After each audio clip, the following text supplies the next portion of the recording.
So for today's excerpt, I am going to be reading a bit from The Life of Pi.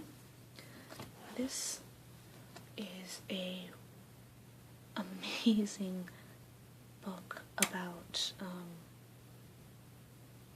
it's about a lot of things, but the primary plot line is about a boy who gets stranded on a boat with a tiger when the ship sinks, and trying to make his way from India to North America,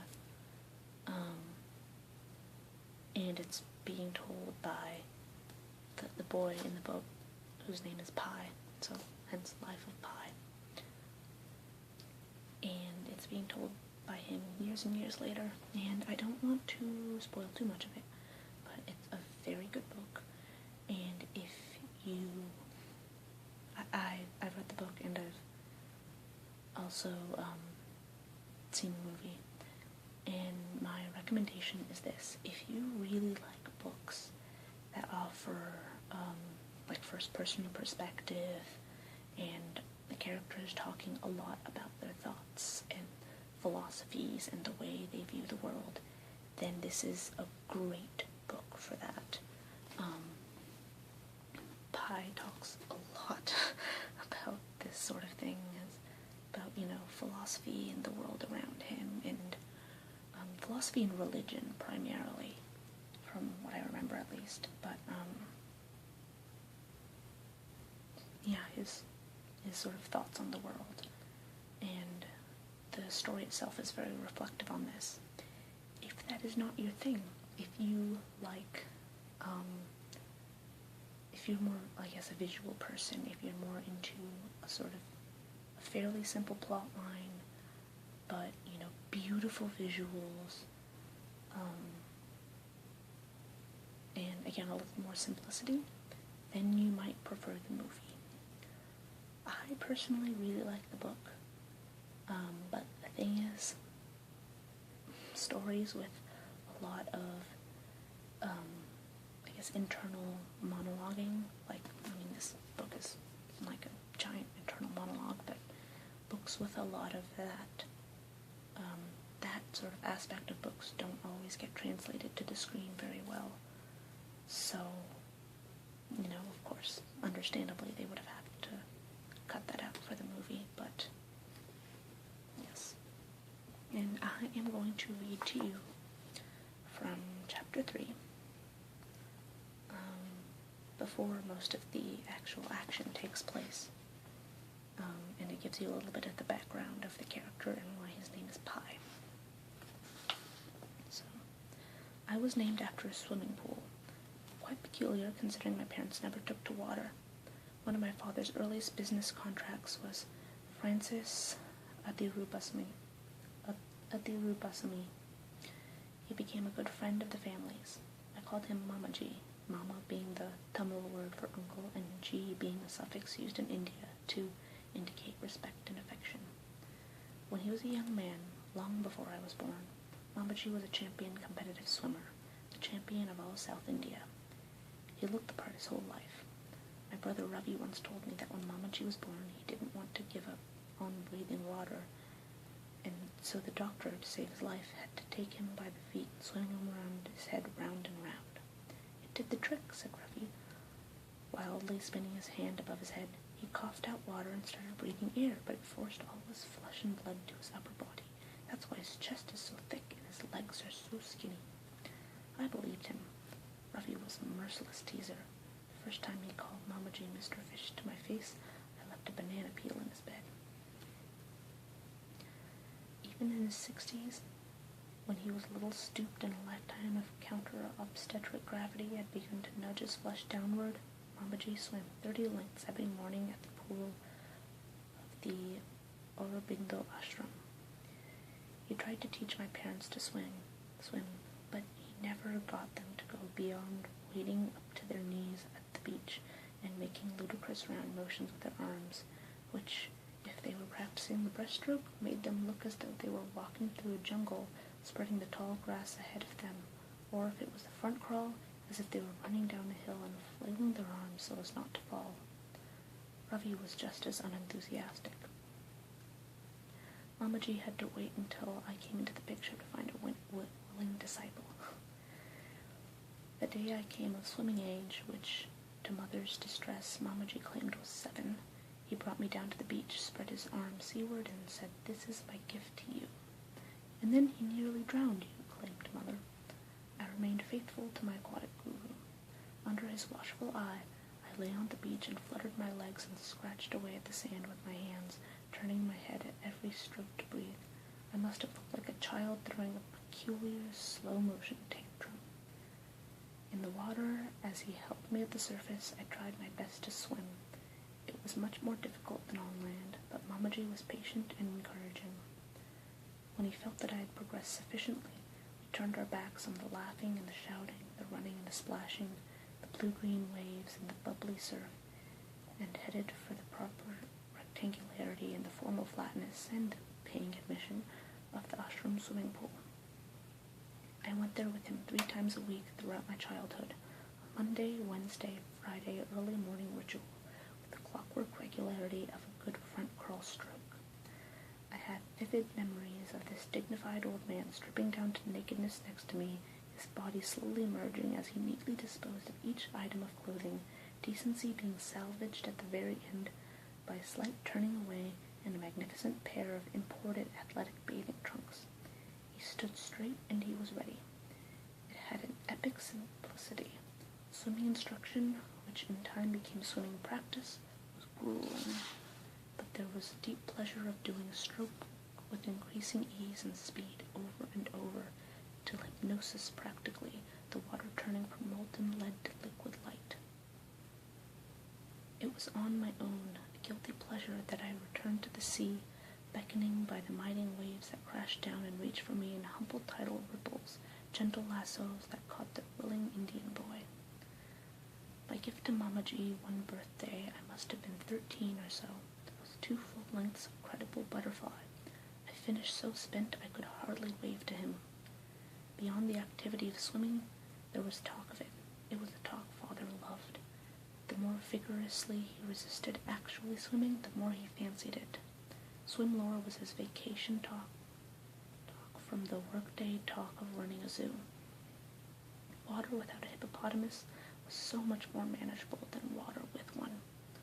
Mabaji studied in Paris for 2 years, thanks to the colonial administration. He had the time of his life. This was in the early 1930s, when the French were still trying to make Pondicherry as Gaelic as the British were trying to make the rest of India Britannic.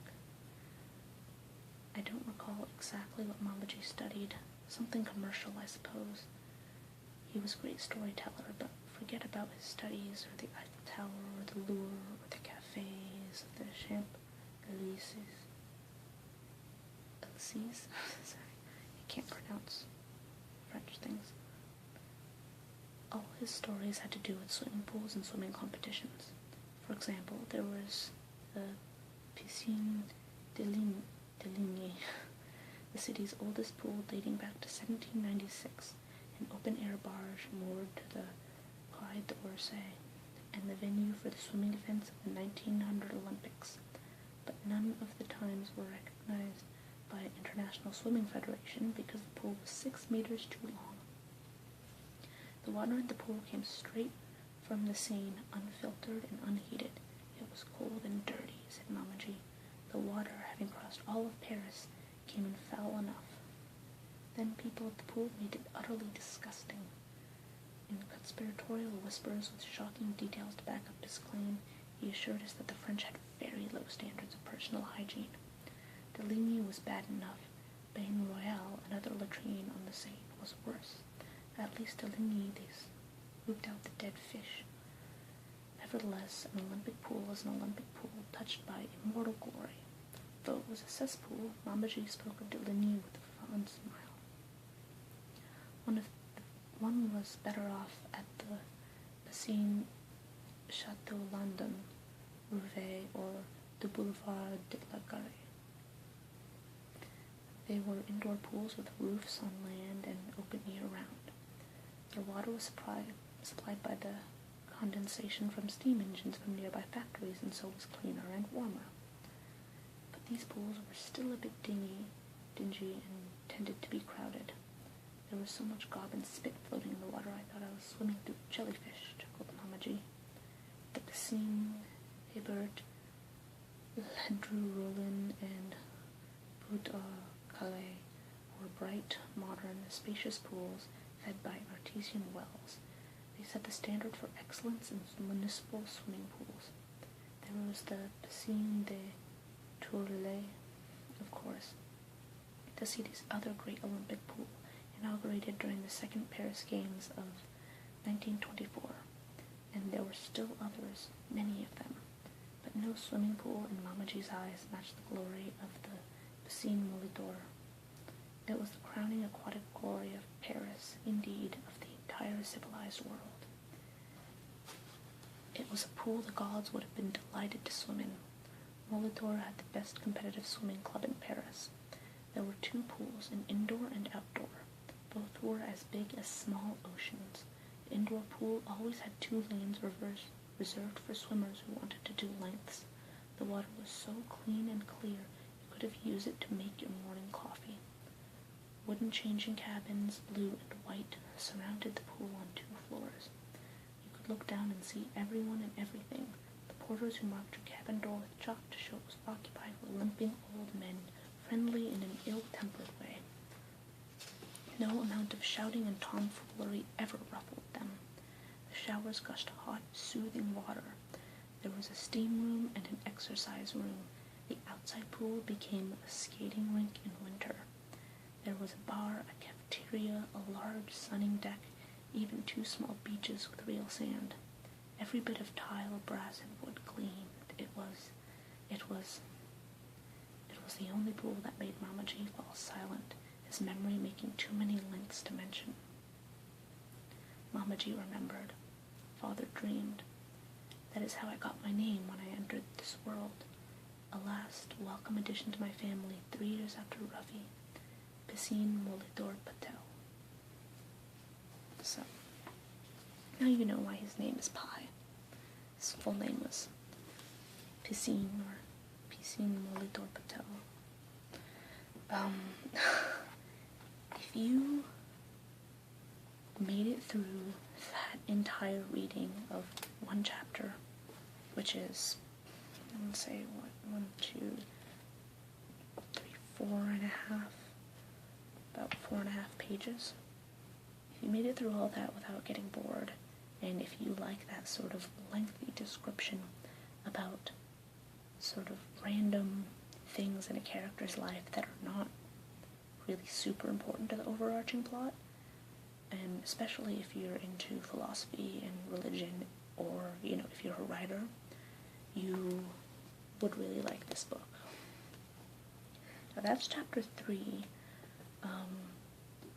A lot of the action does not happen until almost halfway through. Yeah, almost halfway through the story itself. Let me see. It's, okay, maybe not halfway. It's maybe like about a third of the way through. The beginning is largely background and, like I said, about the character's history and, how he grew up and stuff like that. So there's a lot of that, and while I really like that, I recognize that not everyone will. So, yeah.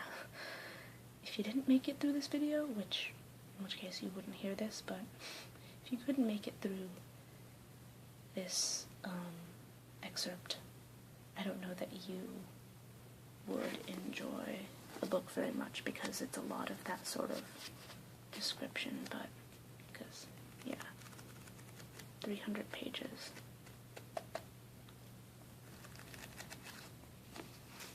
But if you did like this, and, you like the kind of thing that I've been describing, then I definitely recommend that you pick this up, especially if you have seen the movie and have not read the book.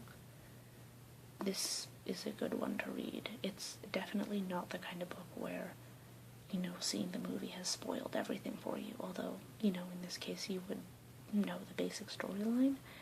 reading it will still, you'll still get a lot out of the book that you didn't get in the movie because of, like I said, the immense focus on the character background and philosophy and stuff like that. So yeah, highly recommended book, The Life of Pi, by Yann Martel. And yeah, that's it for today, and I will see you guys next time.